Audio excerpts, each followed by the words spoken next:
Nah, pemirsa, sekarang kami akan membahas lebih lanjut soal memanasnya suhu geopolitik kawasan Timur Tengah akibat ulah Israel bersama dengan pakar hubungan internasional Teguh Reza Shah. Pak Teguh, selamat malam. Selamat malam, salam dari Bandung. Baik, salam dari Bandung, Pak Teguh Reza Shah. Pak Teguh, setelah kita melihat eskalasi yang terjadi, tidak hanya Palestina, tapi Zionis Israel juga menyerang negara-negara yang mendukung Palestina. Yang terbaru adalah Libanon. Apa Pak skenario terburuk yang bisa terjadi jika eskalasi ini terus meningkat? Pertama saya melihat dari perspektif Israel ya. Jadi walaupun Netanyahu itu sedang babak belur di dalam negeri, sangat banyak protes dan juga ancaman kudeta, namun Israel dalam kenyataannya itu sedang sangat percaya diri.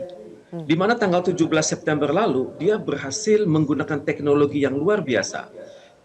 Teknologi pemboman dengan menggunakan chips di dalam baterai pager dan walkie-talkie yang seolah-olah ini adalah buatan Taiwan seri AR-924 dan walkie-talkie buatan Jepang seri ICOM 1 ICN-82, tapi itu ternyata sudah dimodifikasi sedemikian rupa. Jadi teknologi semacam ini saya pikir belum beredar di luar Israel, dan Israel bisa memasukkan teknologi tersebut ke dalam wilayah tertentu di Timur Tengah ya. Kita melihat baru-baru ini di Lebanon, dan tidak mustahil teknologi serupa sudah beredar di wilayah-wilayah kritis di Timur Tengah. Itu yang pertama. Israel sedang sangat percaya diri bahwa teknologi dia itu adalah teknologi puncak di dunia. Dan pada saat yang sama juga saya melihat sulit kita mengupayakan suatu perubahan karena statement-statement yang beredar di PBB juga sangat lemah. Misalnya Sekjen PBB mengatakan, kalau saya terjemahkan dalam bahasa Indonesia, janganlah Lebanon itu menjadi janganlah Lebanon seperti Gaza, kira-kira begitu ya. Jadi hal ini yang terjadi ya. Israel semakin tinggi semangat juangnya, kemudian PBB yang tidak keras karena tetap dikendalikan oleh Amerika Serikat, terutama sekali di Dewan Keamanan PBB, dan juga kondisi di Lebanon itu yang semakin buruk, di mana sudah 700 penduduk wafat, dan Perdana Menteri Lebanon sendiri, Muhammad Mustafa, mengatakan dia sangat mengecam Israel yang menolak proposal dari Amerika Serikat. Walaupun ini adalah sekedar proposal dan belum tentu berlanjut menjadi mekanisme di PBB. Tapi paling tidak Israel sudah mulai mengincar kota-kota selanjutnya di Lebanon. Beirut 1,9 juta, Ras Beirut 1,2 juta, dan Tripoli 300.000. Jadi saya melihat kondisi sekarang ini stalemate ya. Kemudian dilema sendiri juga terjadi di Iran. Tadi Metro TV sudah menjelaskan betapa kesiapan negara-negara yang anti-Israel. Iran, Lebanon, Yaman. Tapi dalam kenyataannya mereka semua sedang menahan diri. Misalnya Presiden Iran Pezeshkian dan juga Islamic Revolution Guard menahan diri.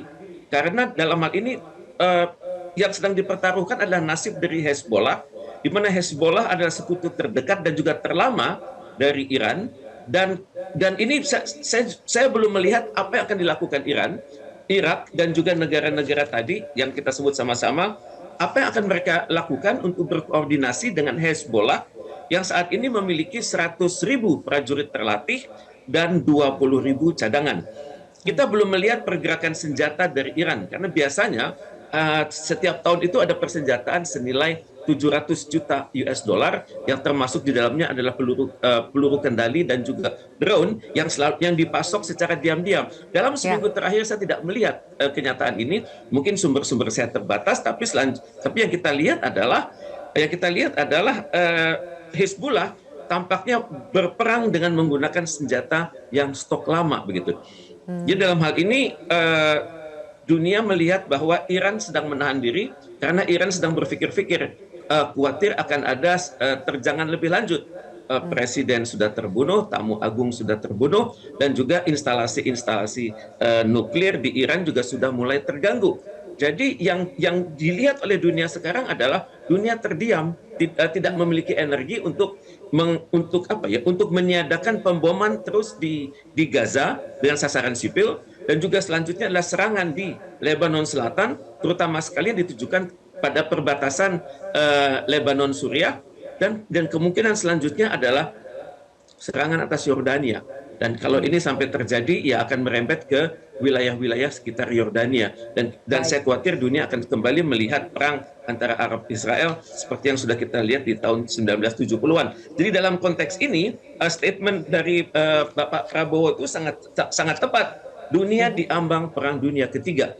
Karena dalam situasi seperti ini, itu suasana ketegangan di antara para pemimpin itu sangat besar, dan juga suasana ketegangan di kalangan pimpinan-pimpinan militer itu juga sangat besar. Dalam hal ini tidak mustahil akan terjadi senjata yang meledak secara tiba-tiba. Karena pemimpin Israel sudah melakukan ancaman secara tidak langsung, mengatakan bahwa dalam hal adanya keadaan yang sangat membahayakan Israel dapat menggunakan senjata-senjata yang berpotensi meledakkan kawasan tersebut. Jadi tepat sekali Pak Prabowo tadi mengatakan bahwa RI bisa terdampak. Cuman masalahnya adalah apakah non-blok itu satu suara? Apakah organisasi konferensi Islam itu satu suara? Dan saya sangat berharap bahwa GNB dan juga OKI segera melakukan rapat darurat, dan untuk itu mereka memberikan proposal yang lebih jelas, karena selama ini mereka dapat dikatakan sebagai macan kertas. Misalnya Indonesia pernah mendapat tugas bersama 7 negara lainnya di dalam OKI untuk memikirkan dan untuk melaksanakan ide-ide yang bisa membawa perdamaian di Timur Tengah. Tapi sampai saat ini ide-ide itu belum berwujud menjadi langkah-langkah konkret. Jadi yang kita lihat sekarang adalah PBB terdiam, kemudian Dewan Keamanan PBB tetap berada dalam posisi terganggu karena adanya tekanan Amerika Serikat sedemikian rupa, kemudian juga military industrial complex di Amerika Serikat terus membantu Israel. Jadi keadaan saya pikir tetap akan buntu sampai beberapa hari ke depan. Oke. Berarti Anda melihat belum akan ada serangan-serangan balik yang bisa melumpuhkan Zionis Israel ya Pak dalam waktu dekat, karena negara-negara yang mendukung Palestina dan punya pasukan bersenjata termasuk juga Hizbullah sedang mengkalkulasi segala bentuk risiko yang bisa saja mereka alami. Ya, penggunaan chips ya yang berhasil digunakan oleh Israel itu ada sesuatu hal yang di luar dugaan. Dunia tidak berpikir bahwa ini ternyata adalah teknologi yang tertinggi di bidang communication intelligence yang berlaku saat ini. Jadi sampai Iran melakukan suatu reorganisasi dalam sistem intelijen dia, maka kita baru bisa berharap akan ada suatu koordinasi yang lebih baik. Karena terus terang ada wilayah-wilayah tertentu di sekitar Israel yang menolak wilayah udaranya digunakan untuk penerbangan yang patut diduga akan bernuansa militer, ataupun juga menolak wilayah udaranya digunakan untuk jalur serangan dari berbagai wilayah menuju Israel. Jadi sampai negara-negara sekitar Israel tersebut berhasil sadar diri, Mesir, Yordania, Uni Arab Emirat, Bahrain, kemudian juga Sudan, maka saya pikir akan sangat sulit menekan Israel. Nah, soal menekan Israel ya, Pak Reza ya, apakah dengan adanya senjata chips baru yang dikeluarkan oleh Israel dan terbukti itu bisa membumi hanguskan atau setidaknya membunuh setidaknya lebih dari 700 orang ya di Lebanon, dengan fakta tersebut apakah tidak cukup tenaga buat PBB untuk mendesak, untuk menekan Zionis Israel untuk menghentikan apa yang mereka lakukan? Akhirnya tergantung kepada Sekjen PBB ya. Bisakah Sekjen PBB menciptakan suatu situasi persis seperti saat hampir terjadinya perang nuklir antara Amerika Serikat melawan Uni Soviet tahun 1961, 1962 di masa lalu begitu. Saya pikir Sekjen PBB hendaknya menggunakan otoritasnya untuk mendesak adanya suatu sidang istimewa di Majelis Umum, dan hendaknya sidang istimewa tersebut dilanjutkan dengan suatu sidang serupa di Dewan Keamanan PBB. Kalau keadaannya seperti sekarang, maka dunia tidak akan berubah. Yang sangat perlu dilakukan oleh Pak Prabowo nantinya pada saat setelah 20 Oktober tersebut adalah memikirkan restrukturisasi PBB. Terutama sekali di Dewan Keamanannya yang sudah lebih dari 70 tahun itu nggak berubah. Amerika Serikat, Inggris, Perancis, Rusia, dan Cina begitu. Dunia membutuhkan restrukturisasi di mana PBB itu menjadi lebih demokratis, lebih menghargai peradaban dunia, lebih menghargai keragaman demokrasi di dunia. Baik, kalau begitu terima kasih atas pandangan Anda. Teguh Reza Syah, pakar hubungan internasional telah bergabung bersama kami di Prime Time News hari ini.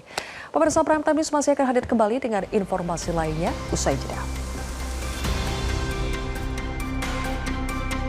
Jelajahi cara baru mendapatkan informasi. Download Metro TV Extend sekarang.